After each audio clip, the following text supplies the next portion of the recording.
ঢাকা বিশ্ববিদ্যালয়ের শিক্ষার্থী ও ছাত্রদল নেতা শাহরিয়ার আলম সাম্য হত্যার প্রকৃত আসামিদের গ্রেফতারে ৪৮ ঘণ্টার আলটিমেটাম দিয়েছে সাধারণ শিক্ষার্থীরা। সকালে তারা শাহবাগ থানা ঘেরাও করে আন্দোলনে নামেন।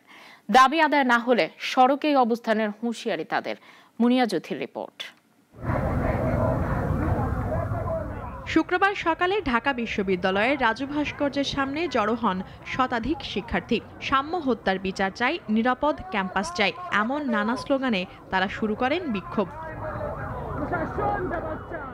দুপুর ১১:৩০টার দিকে তারা মিছিল নিয়ে পৌঁছান শাহবাগ থানার সামনে।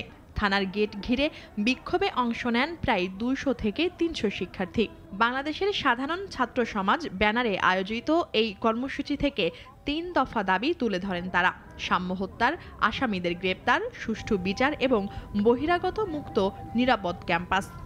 যেই ব্যক্তি ভাইকে স্ট্যাপ করছে সেই ব্যক্তির অ্যারেস্ট করবে, তাকে আইনের আওতায় আনা হবে, তার নামে মামলা দেওয়া হবে।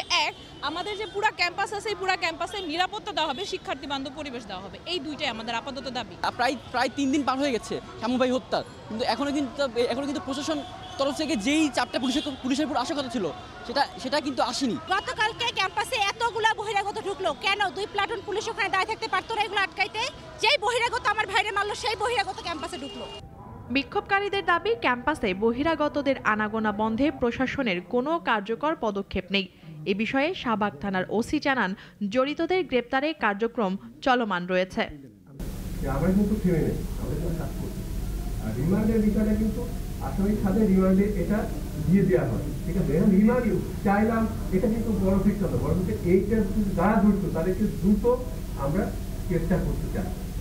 শিক্ষক প্রতিনিধি দলের সঙ্গে বৈঠকের পর পুলিশের আশ্বাসে আন্দোলনকারীরা শাহবাগ থানা ঘেরাও কর্মসূচি শেষ করেন এবং ক্যাম্পাসে ফিরে যান। তবে ৪৮ ঘণ্টার আলটিমেটাম শেষ হলে ফের রাস্তায় নামার ঘোষণা রয়েছে আন্দোলনকারীদের। মুনিয়া জ্যোতি, নাগরিক, ঢাকা।